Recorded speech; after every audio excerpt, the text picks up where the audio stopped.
Hello and welcome again to another episode of the Long Gone Loser Rock Show. Today we're going on the search for Animal Chin.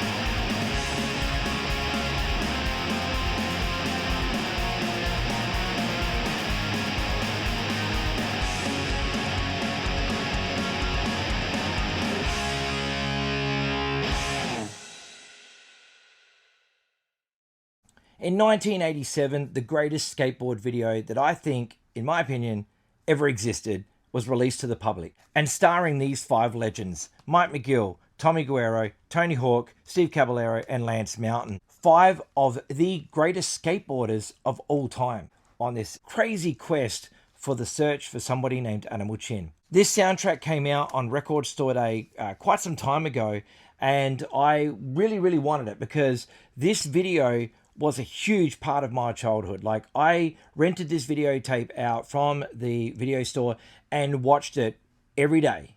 I thought this was the greatest thing ever made. Thank God for $2 weekly hire, because seriously, all my money went on this skateboard video. I would hire this out all the time. Every time I'd get a movie, I'd also get this video, and we would watch it again and again. Well, I would. My mum wouldn't watch it. My mum didn't care for this sort of stuff, but I did. I thought it was the greatest thing ever. So I watched this video over and over and over again. It's a fantastic display of 80s skateboarding. And, you know, you've got the best in the business at the time. They just made skateboarding look really cool. You know what I mean? Like, it was just an awesome time to be into skateboarding. Now, around 87, I remember skateboarding starting to take off really big in Australia. And there was a guy at my school, and I remember he had a ramp in his backyard, and I asked him if I could come over and ride it one day, and he told me to F off, and I was just like, okay. And so I thought, like, well, you know what, I'm going to go buy a skateboard and I'm just going to ride it myself, and I'm just going to be the best skateboarder ever, as every kid probably thinks when they pick up a skateboard. And I bought a $20 skateboard from Cunningham's Warehouse in Salisbury, and it had a Ninja on it, and, you know, some cheap brand. I don't even know. I mean, it's Cunningham's Warehouse, so I'm sure it didn't even have a brand on it. But these boards weren't made out of maple. They were made out of chipwood, and the Ninja design on it was so good. I wish I'd taken a photo of it, because I've never ever seen a picture of that skateboard ever since. And so I really feel that that is a skateboard deck that needs to be noted in the book Disposable. If you don't know what Disposable is a book on skateboarding that is basically a history of decks, and it's pretty wild. There is no way that Ninja deck was ever going to be in there. But it should have been in there, because that deck is awesome, even though it lasted not very long. So basically what would happen is, every time I'd fall off the skateboard would fly out from under my feet, I'd fall on my butt, and the skateboard would go smashing into the gutter. Now, you know, I was a kid at this time, so I fell off a lot. You know, I was completely uncoordinated, and I didn't care, because I just wanted to get back up and ride again. And you got to remember that when you're that young and you're getting into something like this, you don't get hurt, no matter how hurt you get. It doesn't matter. You just get back up, jump back on it, and keep going, because you're indestructible when you're a kid. So I rode that skateboard a lot, and I remember going off a street ramp, and like, we built a ramp, a really crappy one, and I ran up the ramp to do a boneless off it. And as I jumped off and landed on the skateboard, my feet basically crushed through. The trucks went out from under me, and, you know, because the wood was only chipwood, it wasn't able to withstand the awesomeness of my boneless, and I just went tumbling onto the grass. And I did not get hurt, but my skateboard was completely trashed. That was it. That was the end of my skateboard. So I sulked around the house for a little bit, and I told my mum I really wanted a new skateboard, and she said, okay, which one do you want? And I wanted a Peralta Tony Hawk deck. And my mum was not happy about this, because they were expensive skateboard decks. But she got me one. And for that, I'm forever thankful. Because I still have that skateboard today, and I still ride this thing non-stop. This is my Tony Hawk. As you can see here, it's got underneath this native sticker, Powell 1983. So it was obviously when it was established with this design. This has obviously got the cutouts at the top, as you can see, where it goes a little bit thinner on the Tony Hawk board. So there's the Hawk, which is this design here, is underneath the stickers. I started putting stickers over the top of it because I kind of got sick of the picture getting scraped off, even though I was using rails, but, you know, for some reason, the concave was so deep that the picture was getting scratched off. Anyway, I've got cool stickers on here, like this Santa Cruz one, got this Jason Jesse one, it's awesome. The Natus one I've already spoken about, the Airwalk sticker, Suicidal Tendencies, this awesome Vision, Gonzalez, Odd Man Out. This Odd Man Out sticker is Steve Caballero's old band. There was a skateboard shop called the Offshore Skate Company in Sydney, and if you wrote to them for a catalogue, they sent you a bunch of free stickers with the catalogue. So I wrote to that catalogue, I think 3 times, until I guess they cottoned on and realised, oh, hang on, he's just getting free stickers from us. Busted! But anyway, we got the catalogue, and it was awesome, and I got the stickers, and it was awesome. But I bought this deck from JR Surf and Ski in Adelaide. And yeah, it's got independent trucks on it, which are new. I used to have crappier ones on this one. They've got these ones here, these independents. They are the hollow like trucks. They're awesome, very light. I've got a Santa Cruz cell block on the bottom here because OG, old school. Spitfire wheels with Bronson bearings. And I've got Hazoi rocket rails there. Can you see that? Cool. There's the top. As you can see, I really like the Dead Kennedys. I spray painted it on the top twice. That's how hardcore I am. In fact, it's probably on there a 3rd time maybe even as well. Maybe down here. I know it's underneath this Suicidal sticker. I really like the Dead Kennedys, by the way. But this used to have a pink tailbone on here, but I took it off because I got told you can ollie higher without it. So I ended up removing it. And I still can't ollie higher. I suck at ollieing. Always have. But I really love skateboarding. And I love just cruising around. I don't do tricks anymore. I fell off my skateboard when I was a lot younger, when I was riding a ramp and fell on my coccyx bone. And the moment that it happened, I felt a tingling go through my spine. And I was like, that's not good. And ever since that day, I just was like, I'm not going to do tricks anymore. I just won't do it. But up until that time, I had an awesome time skateboarding. I mean, nowadays, I just cruise. Just roll around on the thing, but no tricks. My other skateboard that I have is this one here, which is a Gator. And I've covered over the Gator logo with this awesome Thrasher sticker. I really like this design. I've always liked this design. I also love pink and black as a color scheme. This has got Powell Peralta rib bones on it. It's got these amazing Alva wheels. Look at these wheels, man. Like these Alva wheels. Now, Alva Vapors. I've never heard of these before, but I saw that a store in Perth had them, and they only had one set. And I was like, they're pink and black. I've got to get these. And so I ordered these wheels. I can't remember what the bearings are. They might be Spitfire bearings, but they work and they're fine. But that's pretty much... Oh, there's the pink tailbone.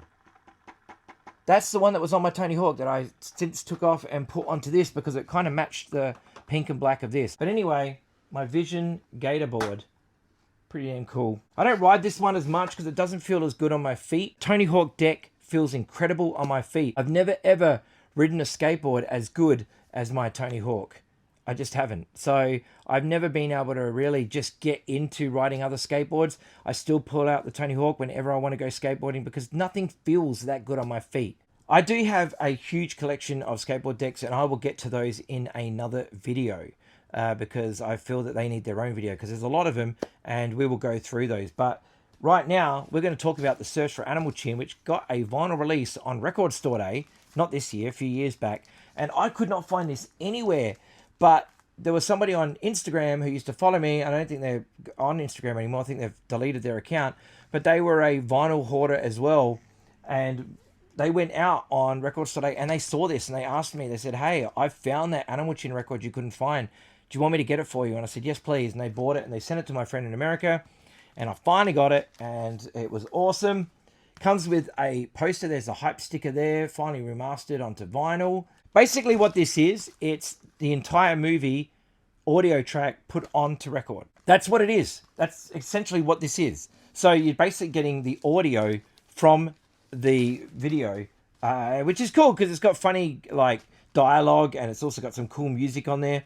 But I remember watching Animal Chin, and the very first thing you see kind of after the Ripper ripping out of the screen, which we were all blown away by. We thought that was the coolest thing ever.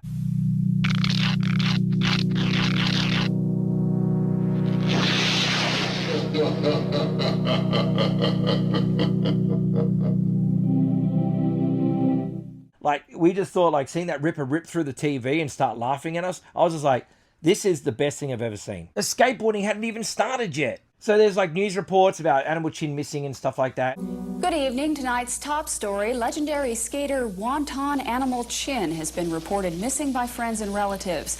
Federal authorities have been brought in to look for the 62-year-old skater. Tonight on Nightline, Ted Koppel will discuss the impact Chin has had on skating and what it will mean to the sport if he never returns. In other news tonight, all of a sudden they end up in Waikiki in Hawaii, and they find the wallows. Now the wallows, I think every kid that saw this segment where they're riding the wallows wanted to go to Hawaii and ride the wallows. I know I did. And when I went to Hawaii, I didn't ride the wallows. I didn't even take my skateboard, which is probably a stupid idea. I feel that was a wasted opportunity. But the wallows apparently is still there. So there is still a chance that one day I'll go out there and I will ride my skateboard down the wallows. Also after this, they end up in San Francisco for a bit. It's funny, there's a scene where this guy is sitting there selling maps. Now, if you're ever in Hollywood, you always see these people trying to sell maps to stars' homes, which is, you know, it's stupid. But anyway, there's a guy there going, maps to skaters' homes. Maps to the skaters' homes. Maps to the skaters' homes. And it's funny. It's a nice parody of that whole thing. And yeah, it's awesome. They end up going into Bakersfield, and they also go to the Pink Motel and do this amazing pool scene with the Ghost of Lance Mountain going, woo, and all this sort of stuff. Pretty funny.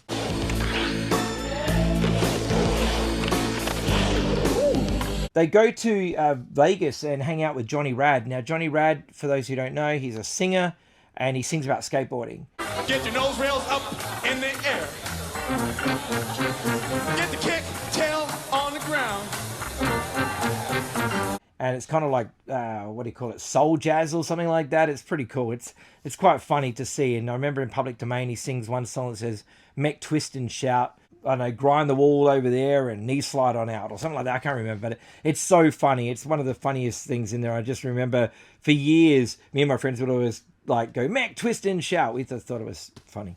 But anyway, we're probably not funny at all. Johnny Rad ends up telling him about this place near Guadalupe or something like that, and says that there is a ramp apparently out there, a skateboarding paradise or something like that. And so the skaters end up following this trail, finding this giant skateboard, you know, made out of rock or something like that, and sticking out of the ground. And they're like, what? And then they look and they see the Animal Chin ramp. Look, there's a junkyard right there. Right there, dudes. That's too big to be. Is that it? No way, dude. That has to be it. Let's go. The Animal Chin ramp, I think every kid dreamt, fantasized, whatever, about riding this ramp. This ramp looks amazing. And when you see this video, you're watching the skateboarding video for the first time, you didn't have any spoilers or anything like that, and you just get there, and it kind of reminds me of that scene in The Warriors where they run out of the train station and they see the Baseball Furies for the first time. They're just like in shock. Like, what? And then they go, let's get out of here, and they do. By the way, Warriors video coming soon. Can you dig it? The look on their face is like complete, like, wow. So the ramp itself is huge. It's amazing. And to watch this ramp segment, this big finale, is phenomenal. Like, it really is phenomenal. I remember reading about this, and apparently when they filmed this, Tony Hawk got injured or something like that. So there's a lot of scenes where suddenly he's not there. And then all of a sudden he comes back. He talks about it in something, I can't remember if it was on his podcast or something, but he talks about being injured, and that's why he's not in. So there's a good segment there where you don't see the pink shirt and the pink helmet riding. But the search for Animal Chin is without a doubt, like, it's an essential viewing if you love skateboarding. It's an essential viewing even if you don't like skateboarding. Just watch it because it's awesome. Like, it's fun. It's, you know, the skateboarding is incredible. It's goofy. It's silly. Lance, you okay? Yep. Oh, yeah. It wasn't even a bad sign. Don't worry. Just the fountain of youth can be seen in this video. And yeah, it's just amazing. Anyway, you can buy them all on DVD now. They're all out there on DVD. This comes with a DVD of the movie, which is great. It's an MP4 download. You just download it and away you go. The record itself is on yellow vinyl, which is cool. The inside of the vinyl is this amazing collage. I love this collage. Like, these photos are incredible. Like, look at these things. Just have a look at that. One of the highlights of buying this on vinyl is the fact that you get a poster. Now, this poster, I should get it framed because it's a very essential part of skateboarding. To all those who know. It is the Have You Seen Him Animal Chin poster. But yeah, this poster rules. I got to get it framed. It's so cool. I think behind it all, the story of who Animal Chin is. There's something you guys got to know. If you look too hard for Animal Chin, you're never going to find him. Last call for brake plane. And you got to relax and enjoy your skating. Isn't that how it all started out? Huh? All right. Think about that. And there's something in that for all of us. But anyway, thank you so much for watching this episode of the Long Gone Loser Rock Show. I know it's not very rock and roll, but I think skateboarding and punk go hand in hand. And shout out to Arissa True from Queensland, the skateboarder who is representing Australia in the women's park in the Olympics. Bring home the gold. I know you're probably going to. You're an absolute legend. I got to meet Arissa in June at the No Values Festival. She was skateboarding there for the Vans demo that they had there. Caballero was there. Hazoy was there. Bucky Lasek was there. Jada Ward was there. And Arissa True. And it was awesome. And so, yeah, and as you can see, the photo on the screen is me, Arissa, Jada. And you can see Caballero in the background there. I only ever got to meet 2 of the Bones Brigade. I met Caballero there, obviously, and I also met Caballero many years ago when I worked with him on a TV show. I did an interview with him at the Vans Warped Tour, and that was cool. That was a really cool experience. And I met Tony Hawk once at the Big Day Out Festival when he came out skateboarding in the 90s. He was skateboarding around, and I had a Frisbee, and that's all I had on me. It was a Stream Feeder Frisbee. And I gave that to him and said, "Can you sign this for me?" And he did, and he laughed, and I didn't know what the symbolism of that is. I guess he doesn't get asked to sign too many Frisbees. Probably a lot of skateboard decks, but not many Frisbees. I don't know where that Frisbee is now. Kind of bummed about that. Wish I knew where it was. But anyway, look after yourselves. Take care of each other. Go skateboarding. Bye-bye.